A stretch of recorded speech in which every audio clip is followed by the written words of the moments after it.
ThatGreatBusinessShow.com is brought to you by De Facto Shaving Oil, the best anyone can get. Made in Ireland, sold worldwide.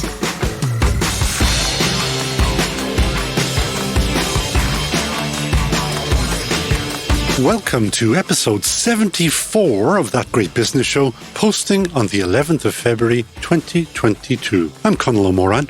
On this episode of what listeners choose to call Ireland's best business podcast, we are looking at the role of the mother in family businesses. I kid you not. And not surprisingly, it can be very, very important role when it comes to succession. We're talking to the author of a brand new book about family businesses, how to make sure they survive and how you can survive within one.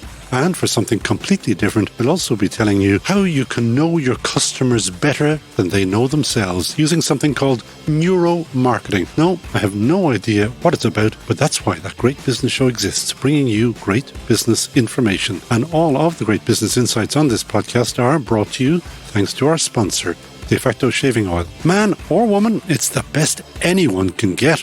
Buy it right now on defactoshave.com. That Great Business Show. And before I start this week, I have to give a big shout out to my former radio producer, Ruth Devaney, who celebrates a big roundy birthday. Say no more. Happy birthday to the best in the business, Lá Brethe Honachid a Ruth. Now, amongst the many things that I've learnt about business advice is that it is often, maybe too often, given by people who know nothing about business, and that is not good. Those people may be great speakers, fantastic writers, brilliant motivators, but they've never done the dirty stuff. They've never learned what it's like to lose your most valued customer, to have someone refuse to pay your invoice, to have your best employee set up against you, what we call the real stuff of business.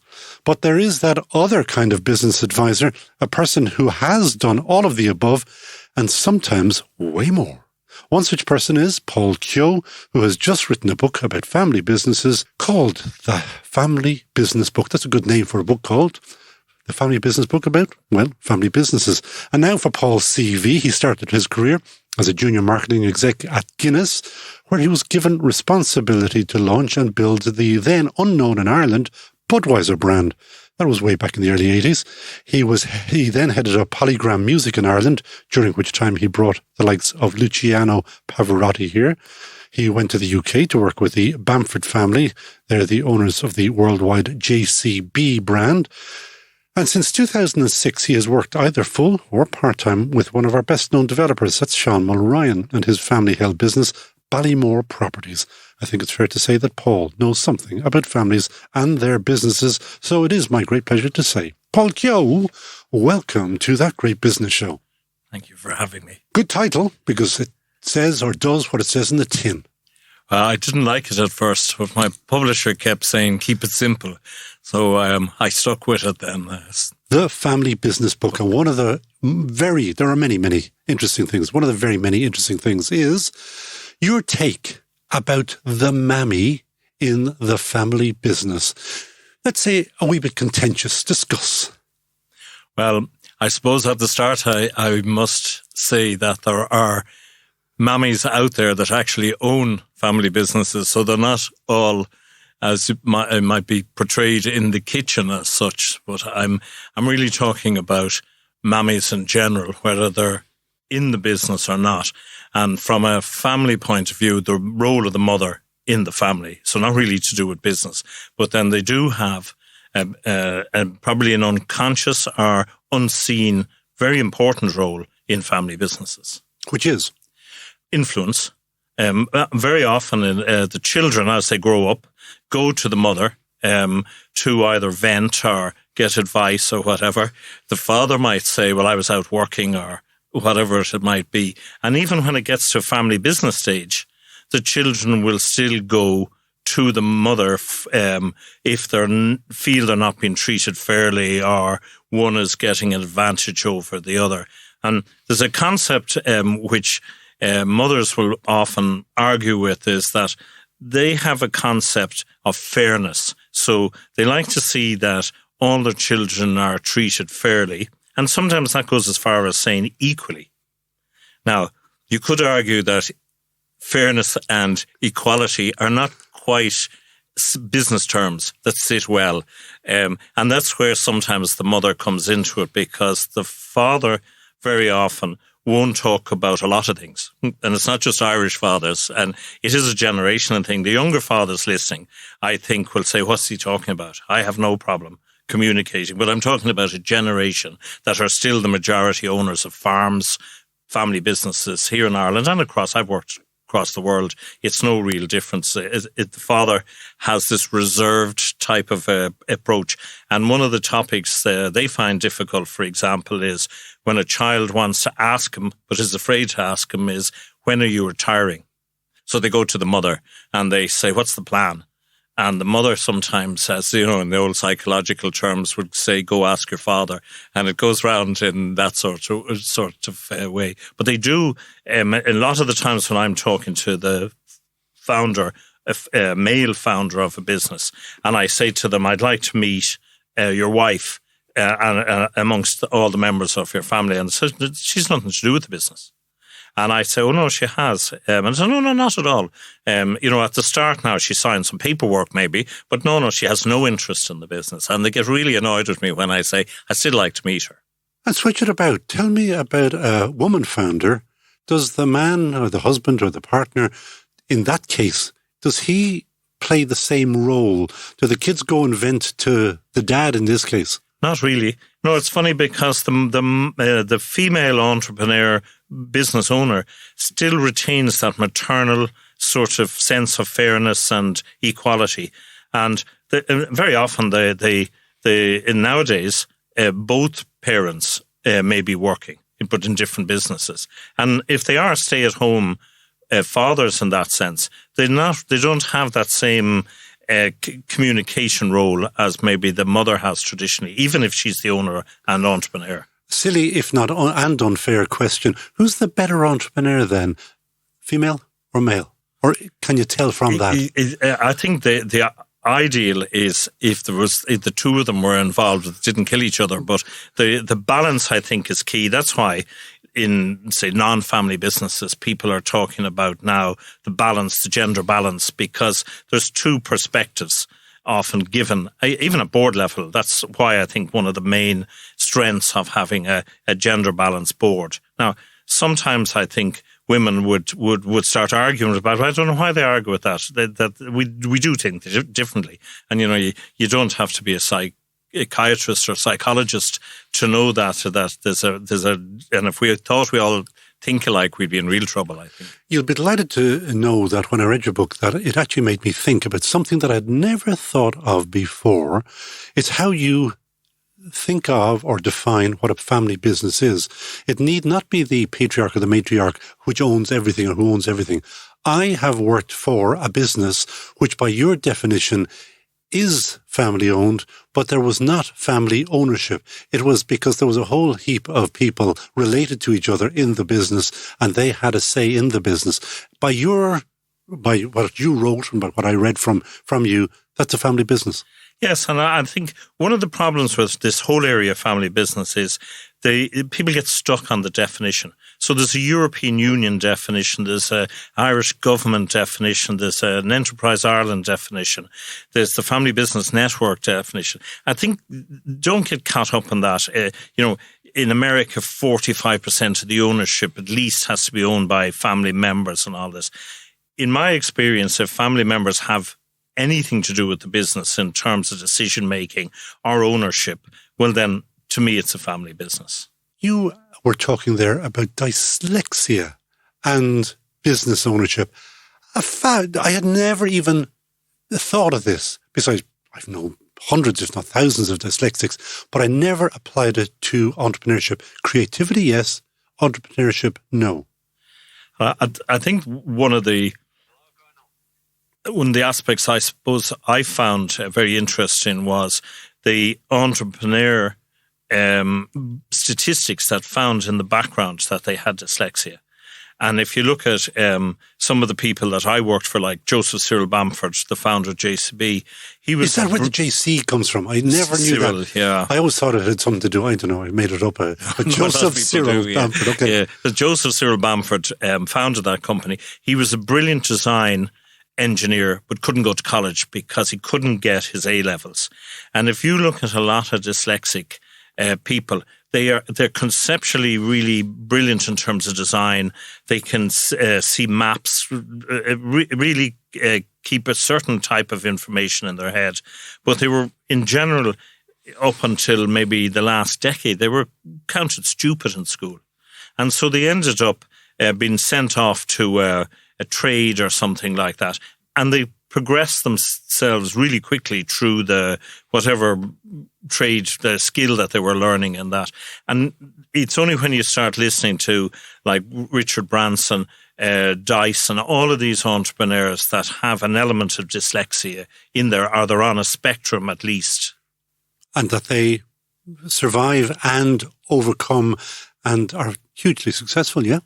Yeah, and I think do you put it down to the dyslexia, or is that just a sideshow? No, I think it gives them that creativity, and they see the world differently.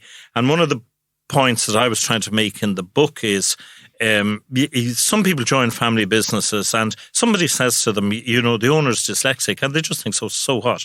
But for example, here's just a simple example. You give a big document with, 8 font or 10 font with thousands of words on the page. The dyslexic business person isn't going to read that, or going to find it very difficult to read. And very often they will put it in their briefcase so that and read it at home because they just don't like the pressure of it. And when I was in JCB, for example, if you did a PowerPoint presentation, the owner wouldn't look at the screen at all, because to him, there was letters jumping around and all that. So there was a rule in JCB that, verbalize it. And if it had to go on a sheet of paper, one sheet of paper and large print. And some people, years into that company, didn't see the relevance of that and would still be producing wads and rods of paper, which the owner was never going to read. Which circuitously brings me to another point that you make about if you are going to go and work for a family business, find out about the family business before you go there, because if you're from the outside, if you're an outsider, that can be fraught. It seems obvious when you say it. Every family has its own culture. And one of the questions I always ask if I'm interviewing for family businesses is, have you thought about working in a family environment? Most people just shrug it off and say, of course I have. And yes, all these, I've read about it, and, resilience, and they're there for the long haul, and their profit isn't their motive and all that. And I said, no, but, you're not blood related, and you're coming in even with a senior title. But you could apply the glass ceiling in that context as much as you could in any gender situation or ethnic situation. And in my experience, people don't spend enough time. I've never heard somebody say, well, now that you say it, I'd probably be better off staying in the PLC type world. That's a very interesting question. So, are you better off keeping away from families if you're not part of the family? Well, no, but you have to go with the flow in terms of what makes a family different. Like I used to always say, when I went home as a non-family member on a Friday, I would sort of park work and come in on Monday and expect to pick up the file in the exact same place. Families have met on Friday night, Saturday, or Sunday lunch, which is a disaster. Because if you believe a family that says to you, we don't talk work at home, I've never met a family. Neither have I. No. And so they have this board meeting over Sunday lunch, and they come in on Monday and the whole strategy's changed. But they forgot, like in my case, I would say a marketing director in a company, and they'd have changed the launch date or changed the packaging. But you left at 6 o'clock on Friday, and that wasn't ever mentioned. Now, in my case, I just used to go with the flow. And we used to have this joke in most family businesses I worked in is, first thing on a Monday morning, what's changed since I left on Friday? And, like, the world could have changed because they don't do this Monday to Friday thing. And once you understand that, and the other thing that a lot of people find frustrating, particularly at the entrepreneur stage or founder stage, is they ring you all hours of the night or day. Because they ring you when they have something in their mind, because it's their life, their livelihood, their passion. And it's difficult if you're in the middle of match of the day or something to say, I'll ring you back I'll ring at half time or something. You go with the flow. And I find some people find that very stressful maybe, that, do they know it's 7 o'clock at night and they're ringing me or something like that? And I think that's why at the start, when people are being interviewed, I often say to them, do you understand the differences between... Now, there are many negatives in PLC type structures, in terms of the succession in a different sense of, having to be promoted, the way you play the game, particularly in some industries where people are there for life.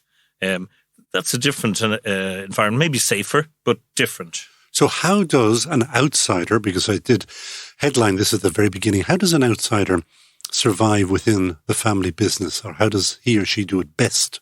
Well, one of my theories, which I have no statistics, I must ask the Centre of Family Business to research this one, is in a lot of family businesses I've worked in, the financial controller or the accountant in the company is probably the most senior non-family member. Now, I don't know why that is, whether the family don't go and do accountancy, or they don't seem to really hold the role of financial controller. So the most senior person, if you look around most Irish companies, the non-family member, most senior, is the accountant.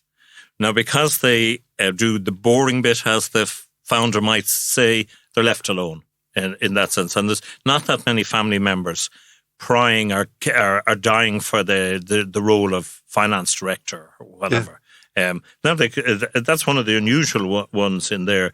But it is a skill if non-family, and the people listening to this that are non-family working in family business will agree with me, that and people like me that have moved to other family businesses, you learn some things, but you have to then readjust because every family is different and every family culture is different. And whether they tell you or not, they bring that culture into work with them. That's fine if you're the CFO, but what if you're head of production or halfway up the ladder in marketing or whatever? Ways of surviving within the family business of which you are not the family. Well, I think, I'm biased, but I think marketing must be the most difficult because in general, even if their name isn't over the door, they feel their name is over the door. So if this is the marketeer or the marketer, I never know what word to use correctly there. Yes, and so families often describe that you're the custodian of their business in terms of their brand or their image.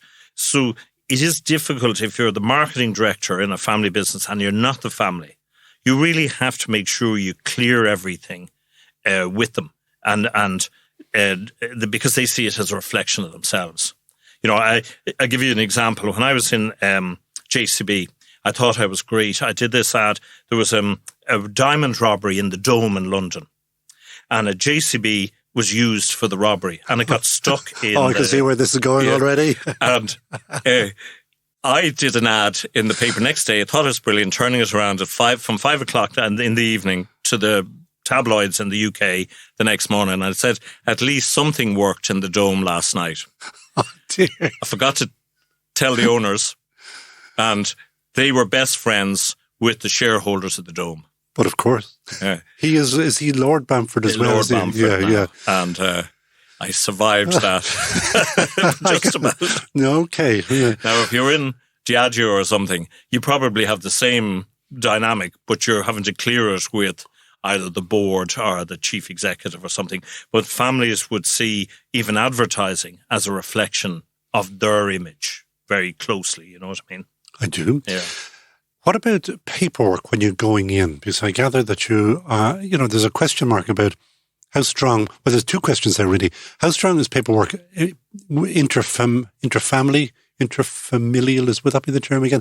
Kind of, so I have to go back to school. Maybe I'm dyslexic.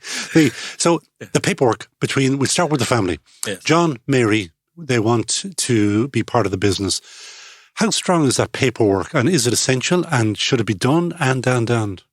Yeah, I think if you go back to, I think it's language that's used sometimes in business that makes it more complex than it is.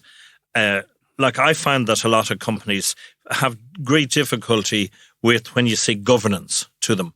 because it's not words that people use every day. So when you say to them, what about your level of governance in the company, or do you have good governance?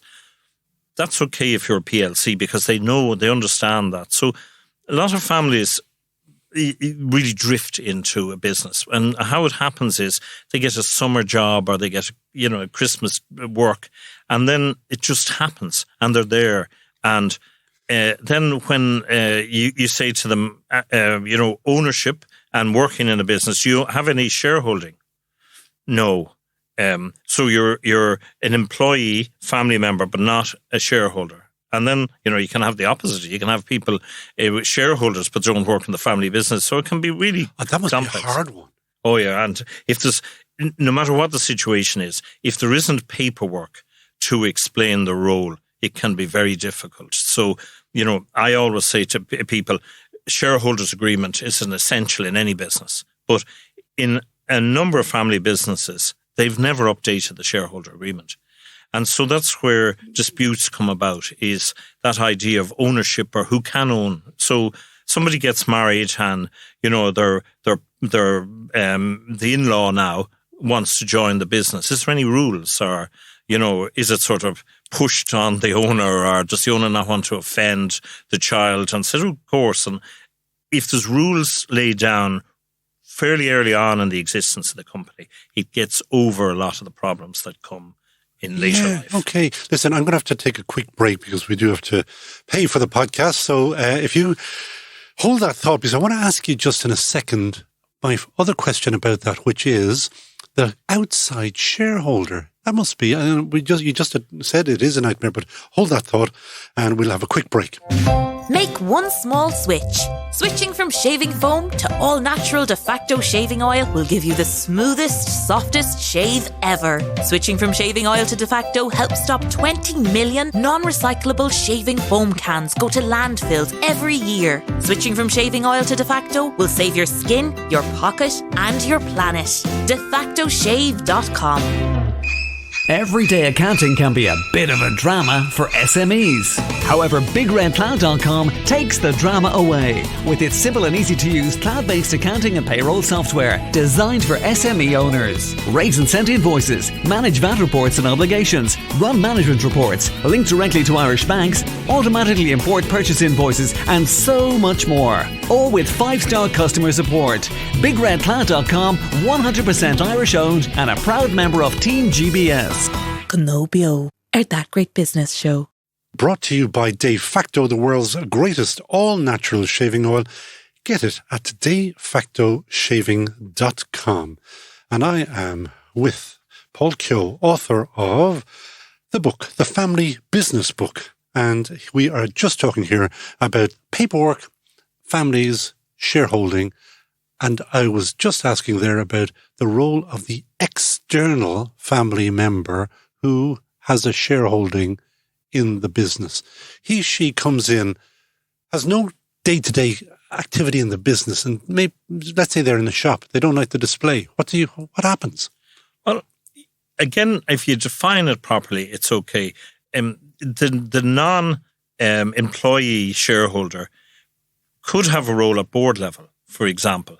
Or there's this concept that some families adopt as the family council, which is basically the whole family, cousins, in-laws, everything, meet, whether they're shareholders, whether they work in the business, or whether they've no interest whatsoever. That sounds positively Italian, and in an Irish context could be kind of dangerous. It's not common, but it does work in the companies that put the effort in. So what do? They get a big boardroom and sit around the table, and somebody takes ownership and starts having a talk? Yeah, the companies that would be good examples of it in Ireland would be somebody like Musgraves.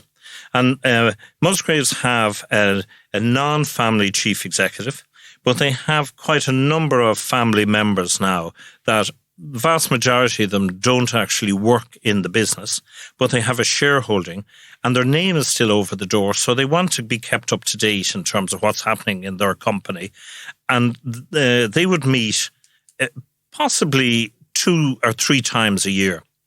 And the company would do a presentation to them about how they're doing, the strategy, performance levels, and the shareholders then can ask questions, and even the family members that aren't shareholders can ask, because what happens is when they're out and their name is Jimmy Musgrave or whatever, they're going to be asked, how's the company doing? Or, and the worst thing for them is, I haven't a clue. I just own part of it. You know what I mean? So that's what the family... That's probably true. Yeah, well, that's what the family council tries to help the family members on. So it's not a shareholder meeting, because some of them mightn't have shares.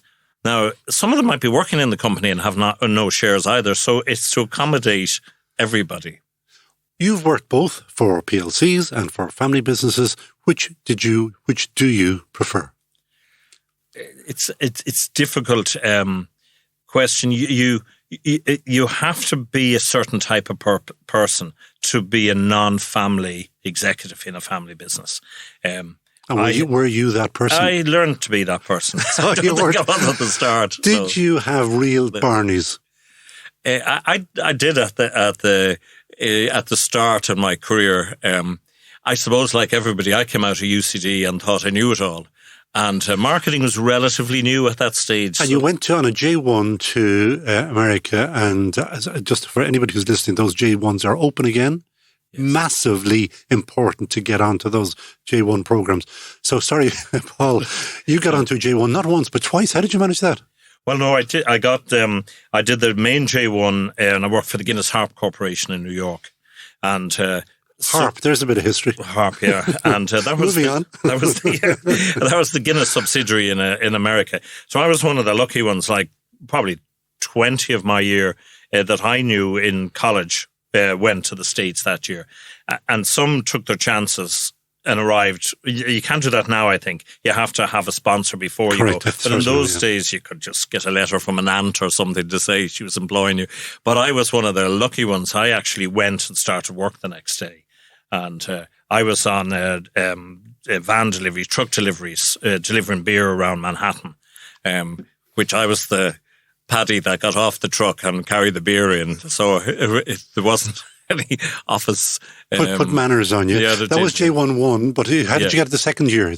Well, what happened was, in those days, you could extend it unofficially, and then you'd have to do the paperwork, and you could apply back to university for being late and grovel a bit to not end up back in second year. And that is how you ended up in Guinness, or was it Diageo? It was Diageo back then, wasn't it? No, was it? No, still Arthur Guinness.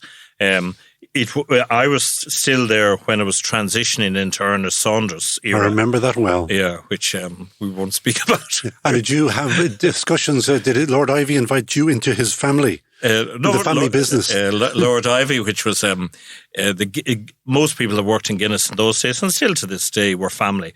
You either had to be an employee, a relation of an employee, or a publican's daughter, son. There was no real outside recruitment in those days.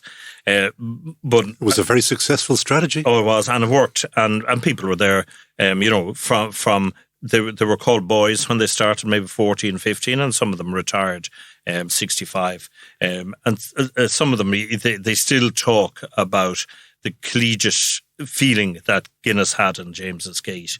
Was that lost when, see, it's unfortunate because Ernest Saunders was such a specific person. For those who don't know their corporate history, he ended up in front of the courts, and then he had lost his memory, but then he got his memory back again or something. Anyway, moving on, that changed presumably the corporate culture. He brought in a culture of sort of international branding. There was, I think he came from Nestle, and he had learned the typical sort of Procter & Gamble, Nestle type of marketing. So in one way, he improved the portfolio approach to life.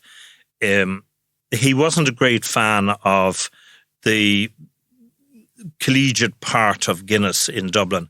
And he tried to bring Dublin to London, didn't he? To what's it called, Park Royal? He did, and he brought headquarters to London. But there was talk back then, if I remember, that they were going to move the entire Am I right? Yeah. Now, he was in the throes of doing that, and he replaced all the marketing people. And to some extent, he paid no lip service to the culture of the company, because at that stage they were buying whiskey companies, and it was becoming this portfolio all of a sudden. Now, when Diageo, when it formed into Diageo post Ernest Saunders, they realised the family background to it. And if you look at Diageo now, besides all the other brands that have Baileys and all these others, the Guinness brewery and the Guinness brand, it has that family feel to it. So that's interesting, because it's a natural question to follow with that, is how does one create that collegiate family feel when it gets very big? Like, it's a big, big company now. Yeah. How do you create it? I think that what they have to do is understand the story of the brand. And I think in Guinness, there's no denying the history, the link to Arthur Guinness. You couldn't really develop a family image for Harp, for example, in its day, or any of the other brands, because they don't have any family that started them, really. Carlsberg, Heineken would be the only other one that you'd hear. You'd often hear people on the continent talking about Freddie Heineken. And they would know him even if they never met him, but people would say, Freddie Heineken said, or you'd hear publicans in Dublin saying, Freddie Heineken said to me. And so it has a family feel to it. Now, Guinness, I think, did well in taking the good parts of what makes a family. Now, you can carry it too far. Like, I often think, why would you say Johnson & Johnson, a family business, when you're cleaning your toilet? You know what I mean? When you're, they've been in front of the law as well for various things. Yeah. Yeah, it's kind of silly, isn't it? McCann frozen chips or that, and they have a family business on it. It has to be relevant. Do the chips taste better because somewhere, and even in the McCain family, there was a history. The brothers, didn't talk for 30 years or something, and so I don't know. Here's my perfect segue. Yeah. Tell me about businesses where the families don't talk. Well, sadly, in Ireland, even you see probably once. For sure here. Yeah. I'd say, but once a month you read cases about them going to the High Court, and often if you sit in those court cases, the judge will say first thing, you shouldn't be here. This is not the place to end up in, because I have to make a judgment which will affect you, and often the judge will encourage them to go away.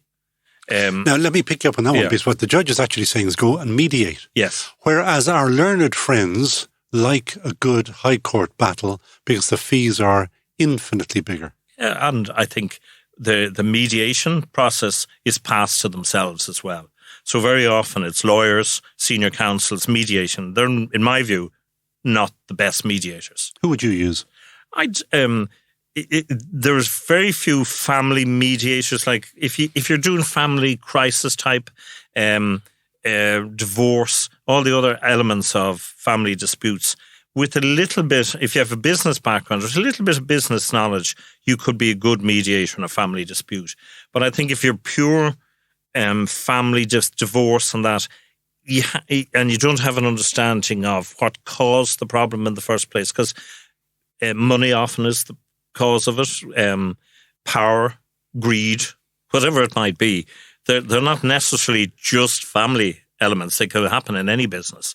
And mediation, I think the reason people end up back in court very often after a mediation process is mediation is, and I don't want to offend any mediators listening, but it is a patient process. You're meant to not lead the conversation. You're meant to facilitate. And family businesses in general, if they're in dispute, are not good listeners. So it's more an arbitration rather than a mediation, where you really have to say to them, if you don't get your act together, this is what's going to happen, and your business is going to go down the drain. That's not quite mediation. I think sometimes, and any of the work I do on that, I try and lay it out in stark terms to them. Continue on killing each other, but as you're killing each other, your business is dwindling away. And I know every case has to be different. How long does that mediation last for? Some of the famous ones in Ireland have gone on for a decade. Okay. And they go on sometimes past the life of the person. And then they make plays out of them, like the field and stuff like that. Well, and also, as you said earlier, sometimes the fees they run up, it's not just legal fees, because they'll have valuations have to be done every time another dispute arises within the dispute. So a lot of people can bleed the company dry by the time the solution is found. I am going completely off piece for my last couple of questions because you're such an interesting person with such an interesting background. And as I mentioned at the very beginning, you were with Polygram Music and you brought Luciano Pavarotti to Ireland. Did you meet the great man? I did, yes, because on the Sunday night that he played in the RDS, the headline of the Sunday Independent was Pavarotti gets caught in chart fiddle. Okay. And thanks very much, Sunday. So that was interesting. He wasn't happy. No, he was very happy. His manager, who was a guy called Tibor Rudash, was not very happy because the great maestro wouldn't have anything to do with the Irish charts. So as I was the MD of the company, I was hauled in to meet the great maestro, and he said to me, this is a first for me. I've never been in the pop charts before, he says. And he said, thank you very much. And I said, it's not quite as the headline reads. I said it was propagated by one of my competitors at the time, but he was number one on the charts. Was The Essential Pavarotti was the name of the album. And how did you fiddle the charts? Well, that's a classic question, isn't it? Yeah. What was he like himself? Very nice. Image-wise, I suppose, in latter years when people saw him doing the Moderna concerts and a lot of the artists like U2 and the Cranberries and all met him, they realised that he is a prima donna of a type when he's performing, but very interesting, very humble guy off stage, which was like a lot of them in that sense. Very keen on horses. Very keen, and very also keen on the culture when he arrived in a place. He would ask, we had a classical music section in Polygram at the time, and the lady Catherine Hughes that looked after that, he would ask questions about culture when he arrived, before he'd even meet journalists to talk about music or that. And horses he loved, countryside, Irish people he just he loved, and he was always making this connection that the Italians and the Irish were very alike, which we probably are. We are, of course, yeah. Now, I'm going to ask you two further questions. The last one will be the one we ask all the guests, which is, who would you hire in a heartbeat? Before that, name me the only one family company that you think all other family companies should try to emulate, be that a 2-person operation or a 20-person operation. Like, you can choose any family company that you love and know in the world, but which one would you choose to say, you know what, if you want to be successful, take that as your template? I think I'll narrow it down to an Irish company. Because you could name one in every country if you liked. But I think the Hughes family in Westport, Port West, are a very good example of a company that has transitioned through the generations. You could say Flahavans in the same breath. But I think if you get past the second generation and you're more successful and more profitable in all ways, as you go through the generations, that to me is success. We had James Flahavan on last episode, and they have survived 200 years, which is twice as long as the Irish state so far. So continued success to them. Listen, one other, my head just starts popping questions. You got Michael Smurfit to write a blurb about your book. How did you manage that? Well, it's a long story, but the short version of it is, when I was in college, I used to do barman in his house. As you do. Yeah, as a student job. Yeah. And then I did a project. I sort of, once I got the connection, I kept at it, and I used to write to him and remind him that I was a barman for all through college. And to be fair, he always gave me access. I did a master's in marketing, and I did it on a part of Smurfit. It wasn't Smurfit Cap at the time, and the marketing director at the time was a guy called David Austin. And Michael Smurfit said to David, help Paul where you can. In latter years, this story how small a world it is, the only directorship that he ever took outside of Smurfit was Ballymore, the Ballymore Group. Was it? Yeah. And he refused lots of honorary directorships and all sorts of things. But he actually worked the directorship. He turned up at board meetings in Ballymore, and to this day is still an advisor confident to Sean Mulryan. And so I renewed my connection to him when I was in Ballymore. And I thought I'd just chance my arm, and I sent him the first draft of the book, and his PA said to me, he won't critique that for you. And to her surprise and more to mine, he made valuable comments through the book. And then when I made changes to some of his suggestions, he said, I think it has a role as a book. That's cool. That's what he says. Actually, because I shall quote him, quite excellent. Its content is in line with my thinking about building a successful family business. Well, you can't get better than that, can you? Yeah. That's hire in a heartbeat. Who would Paul Keogh, author of the Family Business Book, hire in a heartbeat? Well, I think this might be an unusual one, but I would... We like that. Yeah, I would go for Roy Keane. He's just, I think, failed to get his job in Sunderland, so he might be available for you. Well, I was a director of Sunderland in my day. Were you? Now I wasn't part of Drummaville, which was the Irish guys, and I was with Niall on board level, but Roy was the manager when I was there. So you'll bring him back? He, on one hand, even if you listen to him as in punditry now, he had a great work ethic as a player. He was, top class in terms of skill, but he has reinvented himself many times in terms of, and he has understood now what it is to be and he's probably the most popular in TV punditry now. By a long shot now, yeah. And it would only be him to probably think I've done that now and I go back to management. Now, if he listened to anybody, which he doesn't, you would say, don't do that. Because what's the life of a football manager? 3 years, 5 years? Now, I know they get a few million every time they get fired. We wouldn't mind that, but that's why I pick him. That's a very good choice. If he didn't kill me in the process. It's you've had a brilliant life, haven't you? Well, different, I suppose. Oh, well, every time I said, oh, yeah, I wouldn't mind meeting him. I wouldn't mind working there. Yeah, I knew him. Yeah, that's interesting, etc., etc. And you've done it.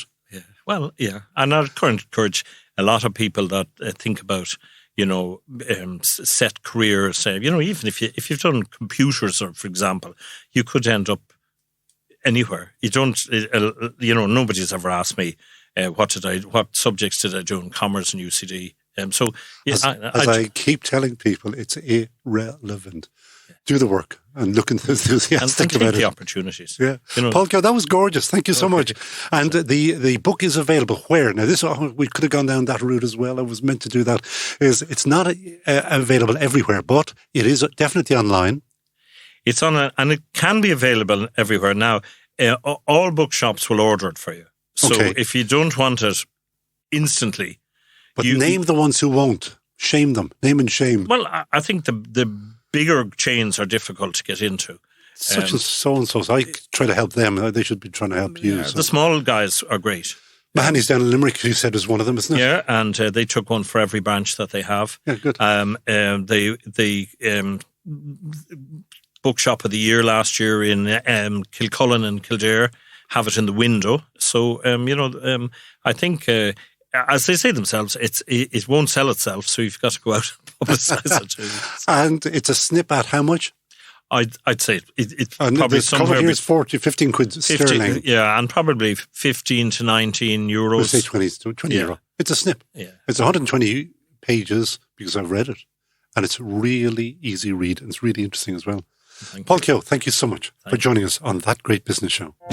Viscosity. When you shave, you want the highest viscosity because it helps the blade run smoother. De facto, the world's best shaving oil, has incredible viscosity. That's why De facto leaves your face, underarms or legs nick-free. Higher viscosity makes blades last longer. De facto is the best for your skin and your pocket. DeFactoShave.com. Everyday accounting can be a bit of a drama for SMEs. However, BigRedCloud.com takes the drama away with its simple and easy to use cloud-based accounting and payroll software designed for SME owners. Raise and send invoices, manage VAT reports and obligations, run management reports, link directly to Irish banks, automatically import purchase invoices, and so much more. All with 5-star customer support. BigRedCloud.com, 100% Irish owned and a proud member of Team GBS. Subscribe today to That Great Business Show on your favourite podcast platform, including Apple and Spotify. I always associate the advertising slogan, the appliance of science, to the Zanussi brand. But that doesn't mean it can't be, borrowed by others. Take, for example, Dublin-based company Future Proof Insights, who say that they apply cutting-edge neuromarketing research to understand human emotions to help brands know their customers so much better, using what is the appliance of the latest neuroscience. Their work involves things like galvanic skin response and facial coding. I have no idea what all of that means, but do stay tuned because we have the MD of Future Proof Insights here with us to explain all of the above. Sean Higgins, welcome to That Great Business Show. Thanks a million for having me, Connell. Still trying to figure out what is galvanic skin response and facial coding. So I suppose you're probably starting at the more detailed end rather than the top level. But for the listeners to kind of get a sense of what we do, we apply neuroscience methods to consumer research. So the logic and the rationale behind that is that we're probably not so much interested in what people say, so much as what people feel. And in a nutshell, how we do that is we combine a variety of biometric sensors to make kind of judgments and inferences about people's response to whatever we show them.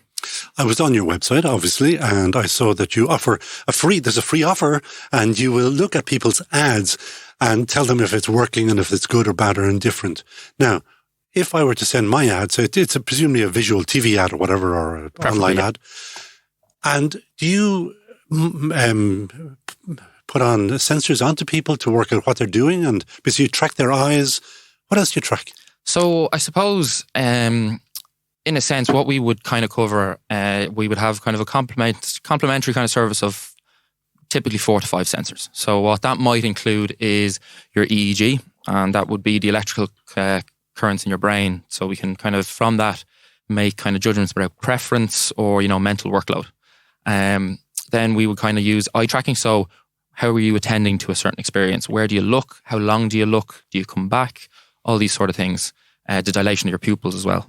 We complement that then with facial coding or facial expression analysis. So that's micro expressions of your face. So you can make judgments based on what's kind of going on. So an example of that might be you're booking your flights to go on your next journey, and you're navigating through the platform and you can't find where you're going. And then you instantly start to frown because concentration kicks in. And what happens when we concentrate?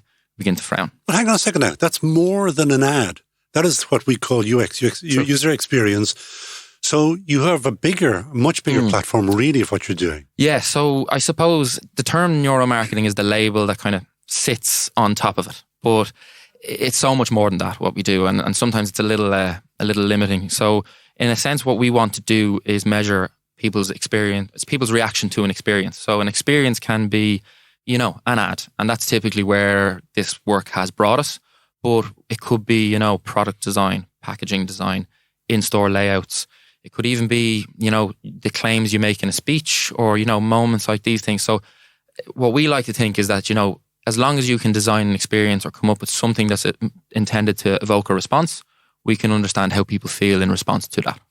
And who are you using as your guinea pigs to give you that response? So it really depends on the research question. So we might have a client who, for example, we did one last year and it was targeting Gen Z. So there was young driver insurance they were trying to promote. It was a new campaign, TV ad. So we would have to recruit then 30 to 50 what we call respondents or participants to come in, take part and sit down, and they'd be hooked up to the sensors. And essentially what would happen is all the sensors are feeding in parallel. And the benefit of having these things kind of in parallel is that you're complementing the findings of one methodology with another. So what can often happen is, say like that facial expression analysis where I said someone was frowning. Now, frown could be, surface level labeled negative, but what could be happening is the person has found something particularly interesting in an experience, and they're thinking, and you could see that corroborate with their EEG, and the mental workload will go up, and then the preference score will go up. So you're kind of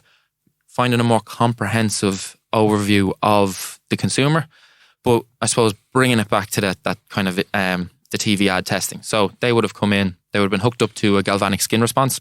Aha! And the galvanic skin response. I knew we'd get to it eventually. It's an interesting one because essentially the premise of it is not very glamorous now, mind you, but it measures your skin conductivity. So sweat. Yeah. Sweaty Betty. Okay. So what happens is when we experience an emotion, be it positive or negative, we will sweat. So don't worry, it's not a sweaty palm situation or anything like that. It's micro levels of perspiration. And the value in that for us is that the presence of an emotion is how we encode memory. So you think of really highly emotionally charged moments in your life, and then you'll start to realize that you remember them. So it's like, think of it like a labeling system. It's like you're labeling your experience or your memory with an emotion. There are so many questions that have just run into my head. Like, where did you get all of this stuff? I presume it's been done elsewhere in the world, but why you? Why Sean Higgins? I suppose to give the backstory of where the whole concept came from. We launched Future Proof Media, which is another side of the business, where it's your typical kind of full service creative agency. And the premise of setting up this business was that we had, between Connor, my business partner, and I, we discussed that there was a bit of a gap in terms of the agency brand relationship, in the sense of it could be a little bit more personable. So I come from, I suppose, a construction family background. So it's your man in a van approach. We thought we could bring that into the marketing industry and shake things up, for want of a better description. But that whole ethos has kind of carried through. And when we were producing content or whatever it was, launching campaigns, we often had a lot of uncertainty around things. You're pressing go and here's your big go live. You've put big budget into it and there's a lot on the line. And you're always questioning, is it going to work? So we always wanted to know, is there a way we could know beforehand? And there is tools out there that what they do is they use the rational mind. So what they'll ask is, do ad testing on the basis of asking you questions. Did you like this? Did you not? And in a sense, if I told you I made this video and do you like it? I love it. Yeah, exactly. Best ever. Yeah, Oscar worthy. So we started to see these things happening and unfolding, and you weren't getting. The other challenge was, how much do you like it? It's a hard. How do you quantify how much someone likes it? Okay, yeah, you can have a score, a Likert scale or something like that, but it's not really giving me, okay, this is exactly how much people like it. So this is where it kind of spawned from. We wanted to provide or find a way to actually measure, I suppose, what people like to call effectiveness now. So how good is your work? How good is the experience you're given from a personal perspective on an individual?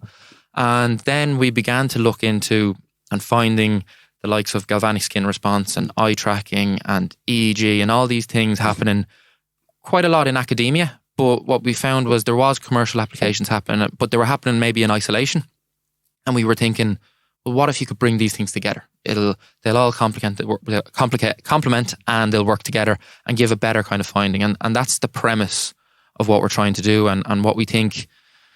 I suppose we think we're ahead of the game here, and we think this is the future of quality measurement. Ahead of the game just in Ireland or worldwide? Are others doing this stuff? There are others. So in Ireland, there would be, I suppose the work has been done here in Ireland by brands, and there are elements of the type of work we do. So I know there's a big piece of work being done on attention through Red.He with a lot of brands here, a lot of the big brands. And being that, how long do we... Understanding, I suppose, media effectiveness in terms of attention. Yeah. So you're paying, you go and you pay, let's hypothetically speak, 50,000 to produce your next TV ad. Then you pay, 150,000 to run it across all the different formats. And what happens is they end up in context and they're placed, on social and on TV and all these places. And what you realize then is you're competing with the world for attention. And when you see these trickle-down effects versus, you've spent all this money and you're getting X% of attention, it starts to not really stack up. So that work is going on here in Ireland. It's not through ourselves. I saw a guy that you may know of. He's internationally renowned, Bob Hoffman. Yes. Yeah. I think he was most recently, there's a fabulous article that he wrote. He's the most cynical guy, but he's also the most knowledgeable guy about marketing and advertising in the world, probably. 3 cents out of every dollar was is effective. It's frightening. It is frightening. It really is. 3 cents. You may as well throw the money out the window. In a sense, yeah. That way, if you take it at surface level. Now, explain why you said surface level, because what's your counter argument? So, the science of advertising, if we come back to your intro, is very much about, forming associations and driving these things home. And what we would, and I suppose it's kind of a nice lead into where we're talking about attention. We would see attention, I suppose, as the entry point. That's your ticket in the door. And while it's very important, you need to get people there.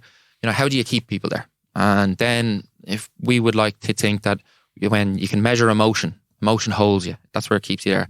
The clarity of how you pass your message. Are you listening? If we were to test you right now, I'd be able to measure whether you're concentrating or whether I've bombarded you with too much information or not given you enough information. So there's that sweet spot. Then measure preference. Are you interested in what I'm telling you? And then what we might do is ask you afterwards, do you remember what I was telling you? And then we'd understand how do all them things kind of galvanic skin response. It comes straight to mind. Was he sweating? Did I have him sweating? What's good? What's bad? What works?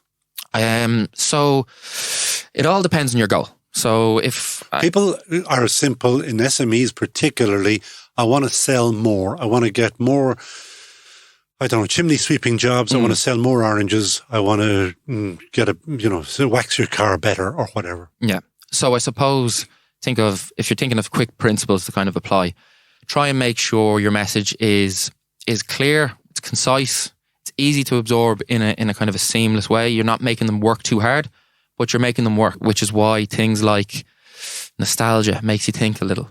Things like, humor, that's why it's so effective, because there's something else. It's not just, it's not just a message. There's something else to it. So obviously you want to make sure that you can grab attention. So there's kind of, cheats around attention where you can use things like high contrast, black on white and white on black. It's very salient, so it'll grab your attention.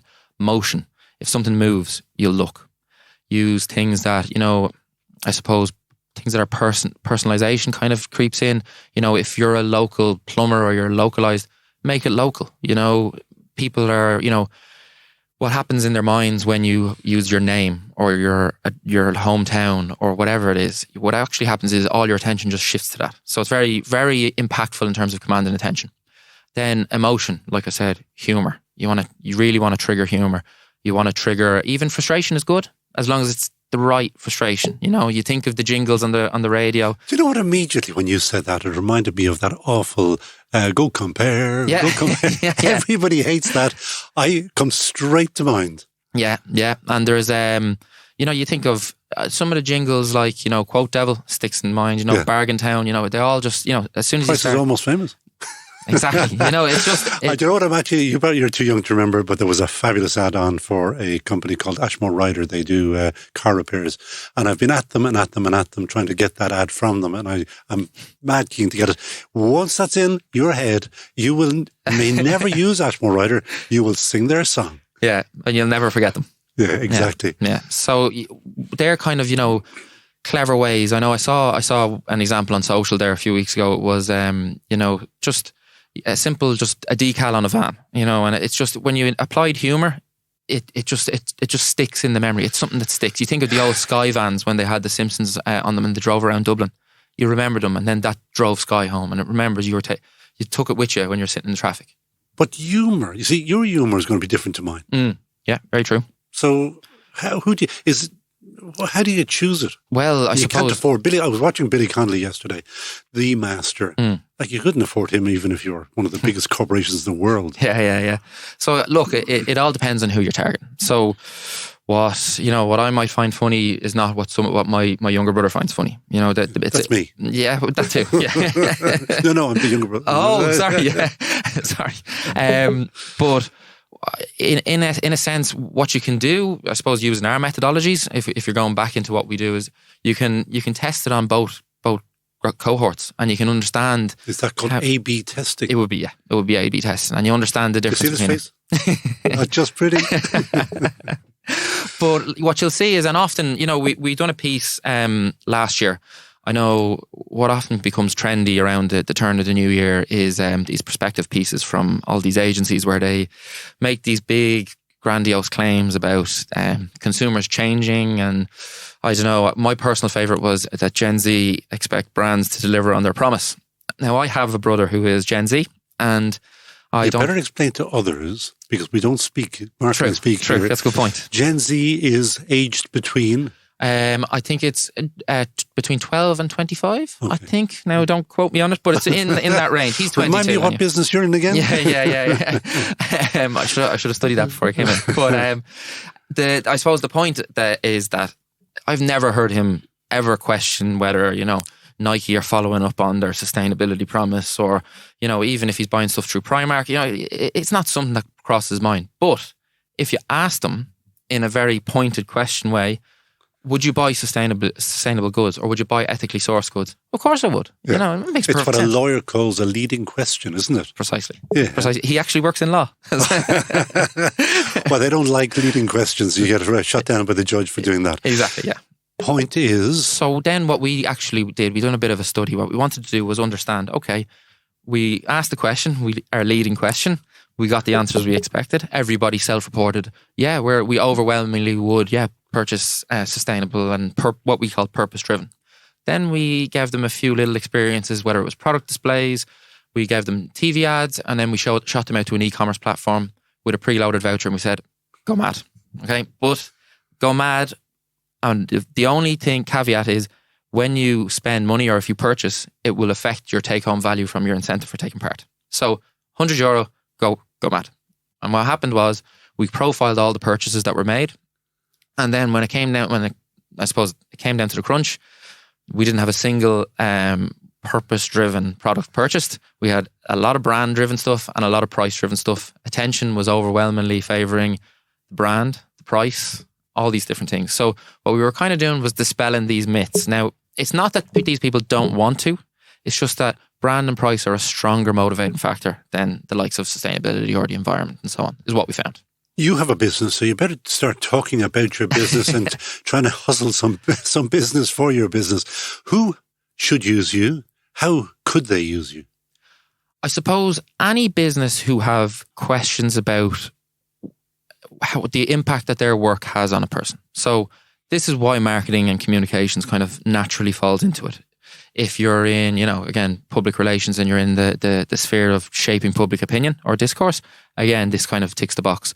If you're in product design, if it's in, consumer goods, anything that goes on the shelf, it's very important to understand, well, does it stand out on the shelf? Are people going to remember it? All these sorts of things. Again, then in the digital space, if it's any businesses who are designing platforms that they intend to be used by a human being.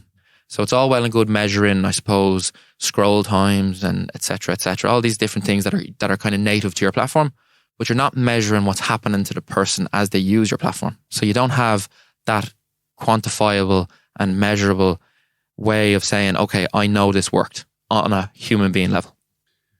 It sounds, I'm going to use a euphemism here, capital intensive. It sounds bloody expensive. Yeah, it's pricey, all right. So I suppose what's typical? You'd be looking. It depends on what you're trying to do and the answer you're trying to get or the question you're asking. But you're looking, if you want to test an ad and you want to get a boilerplate test, now you can bolt on whatever you want after that. You'd be looking at somewhere in around the 5k range for a kind of a boilerplate study, and you're probably looking at a turnaround time on that of about, we like to keep it quick. Focus groups and stuff, and then when you start going down that route, we know that's a pain in the industry. So that's something we don't want to get into. So we look at around a 2.5 to 3 week turnaround from sign off. And does this happen? Obviously, there's application across the world, but have you got clients around the world or international anyway? Yeah, so we've done a lot of work with brands here in Ireland with international offices. So look, we're not, we haven't been, I suppose, around too long. We only launched about 18 months ago. That's good, not bad, because you're already employing how many? 8? Is that what you're doing? Yes. So we launched 18 months ago, but we launched it internally on the creative side of the business as a value add to existing clients. But when we saw the appetite and the interest, we said, look, there's something in this. So we decided, let's spin it out from the existing kind of creative side of the business, and let's have it stand on its own 2 feet. And look, it's a great dinner side table conversation, and it's it'll pique a lot of ears and interest. I suppose the challenge for us, and to be fairly frank, is that an awareness issue. So firstly, as I said, we're only 18 months around, but then you have the other issue is people don't actually know that you can use these things to answer these questions. So we have an education problem. The other challenge is, I suppose, the briefs or the tenders. They're looking for how many surveys and how many people are you going to ask and how many focus groups are you going to give me. They're not asking how many brain scans and how many eye tracking studies and how many people sweat. So we're trying to shift that. Now we have a bit of work to do, but it's not something that we're going to shy away from. And how are you going to do it? I mean, I can hear exactly your pain point there. Yeah. So when you're too small, you just get overlooked, even though you might be bigger and better and brighter than all the rest of them. Yeah. So I suppose in a sense we're lucky that the network we have, and I suppose would be competition on one side of the business, they now become, I suppose, target clients from an insight service. Yet you have this other creative arm, which is in direct competition with them. Would be, yeah. Well, they won't love you. No, not really. But there's a tangible benefit in something, so people, I'd imagine, see beyond that. But it's as they say, that you hold your nose. Exactly. But the other thing is that we've spent a lot of time focusing on, I suppose, the younger demographic. So these are the people who are going to be in these roles in the future. So we've reached out to the universities. We're contacting to target that, people coming out of college, coming in, so we can spark conversation in the roles that they're going to be in. So we've put a lot of time and effort into it, and it's something that we will continue to do. So we're partnering with some universities to deliver studies. Now, obviously, they would have, they want to publish research, and they're interested in that kind of aspect. We're interested in, collecting more information, more data. The more we can get, the better. The more, I suppose, the more quality and authority we can put over what we do. And that, in the long run, we believe is going to kind of turn that needle for us. Fascinating. Why did you choose this business? Because you could have been a builder. That's true. Well, an electrician, I better, before, if my dad hears this, he definitely wouldn't want me saying that. I bet you that as an electrician, you'd have a wealthier, possibly easier life. It'd definitely be different. But it's, I suppose, look, I came from a background in technology originally. I'd worked in tech consulting in Accenture.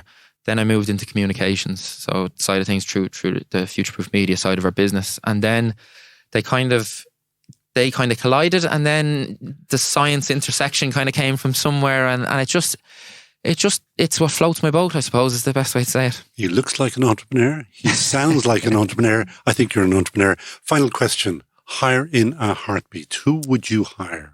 So this was surprisingly a tricky question. It's one of the things you probably think you know the answer to off the bat, but a lot of people say that. Yeah, it's something I had to think about. So the person I would hire in a heartbeat is Pat McDonough. So okay, yeah. The reason I chose Pat McDonough is I look at Supermax and the work he's done with the Plaza Group, and I just think it's an Irish brand, the strength of the brand. And even when I was talking with the team, we were thinking about, if we've worked down the country and you have to go down the N7 or you have to go down the M4, we will stop in for a Supermax. In the Barack Obama Plaza. 100%. Is that what it is, yeah? Absolutely, yeah. And which one of Pat's patties do you buy? I'm a big fan of the chicken fillet burger. I'm a big fan of that. Made by real Irish chicken, isn't that what he says? Exactly. See the power of advertising. Yeah, it's that too. But I suppose the other thing about Pat McDonough was, I suppose, he's a man who has, I suppose, a lot of courage. He's had, I suppose, a few positions on things, and he stuck to his guns, and he's seen them through, and it's just something I admire as well. And I suppose the strength, we work in understanding how you can build a brand and the science and what's happening in a person's head, and then when you step back from it and you look at what's happened to you. So I'm a big sports enthusiast, so obviously supermarkets are synonymous with Galway GA. You think of then all the different ways. There's a Supermax. I'm originally from Maynooth, so there's a Supermax on the main street. You think of how does this entrench itself in your mind when you come from where I'm coming from.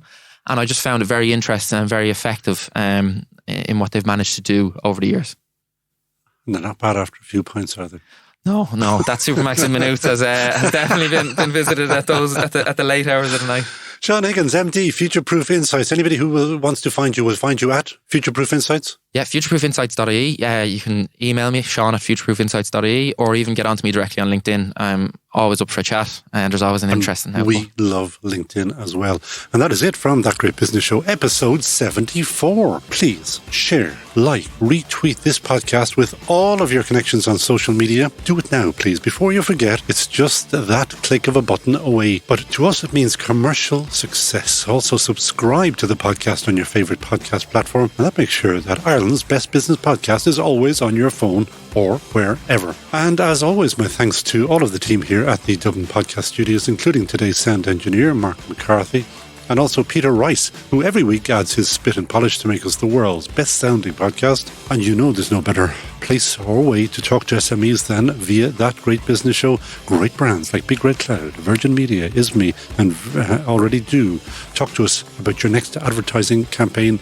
We are your flexible friends. And as always, the great business insights you hear on That Great Business Show are only made possible thanks to our sponsor, the great makers of the world's best shaving oil, De Facto. Made in Mayo, sold worldwide. Our thanks to them. So from me, Conal Mulryan, mo bhuachas live fad agus slán.